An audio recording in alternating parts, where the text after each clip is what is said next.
8h48, vos vacances en France, tout l'été à cette heure-ci. Une carte postale en provenance de l'Hexagone pour mettre en valeur nos régions, nos zones touristiques.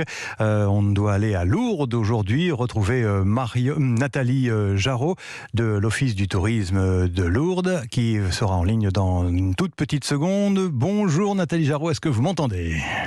Oui, très bien, bonjour. Bonjour. À Lourdes, Nathalie Jarraud, la première visite qui s'impose, c'est bien évidemment celle du sanctuaire Notre-Dame de Lourdes, sur les traces de Bernadette Soubirous, hein ? Tout à fait, on ne peut pas parler de Lourdes sans parler du sanctuaire Notre-Dame de Lourdes. C'est vraiment... Le sanctuaire en lui-même, c'est en fait plusieurs basiliques. C'est une grande esplanade, c'est ma préférée, je vous le dis, c'est la basilique Saint-Pie-X, c'est la basilique souterraine. Ouais. C'est en fait 12 000 mètres carrés pour 25 000 pèlerins. Impressionnant. Très impressionnant, effectivement, la première fois que l'on découvre ce décor. Alors, il y a évidemment l'aspect religieux à Lourdes, avec la perspective du 15 août. J'imagine que ça va être un rendez-vous très important pour vous, évidemment. Oui, tout à fait. Le 15 août, c'est le pèlerinage national qui se fait tous les ans, qui est un pèlerinage principalement français. Mais bien sûr, il y a toujours beaucoup d'étrangers. Lourdes a 63% d'étrangers. C'est vraiment toutes les nationalités, toutes les cultures, on a vraiment de tout à Lourdes, et toutes les langues, bien évidemment, puisque le sanctuaire parle couramment 6 langues et des messes sont dans toutes les langues. Donc le 15 août, c'est le pèlerinage national, comme tous les ans. L'autre étape incontournable, peut-être un peu moins connue, pardonnez-moi pour le visiteur, c'est le château fort, dites-nous.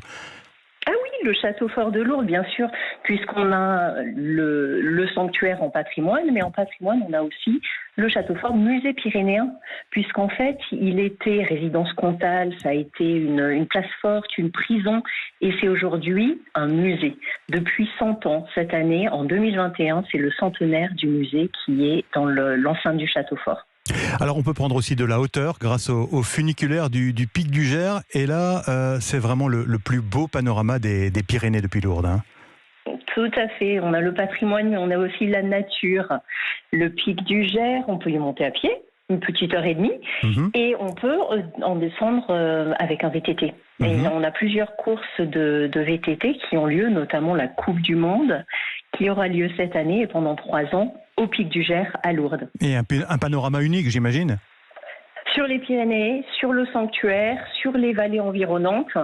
Et évidemment, on peut y monter également en funiculaire. Donc on peut avoir ce panorama en 8 minutes sans faire l'heure et demie de marche. Vous êtes gâtée par la météo en ce moment, Nathalie Jarraud ?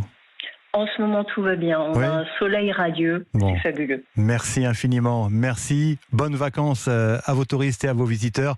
Merci de nous avoir accordé quelques instants sur Europe 1 ce matin. Nathalie Jarraud de l'Office du tourisme de Lourdes.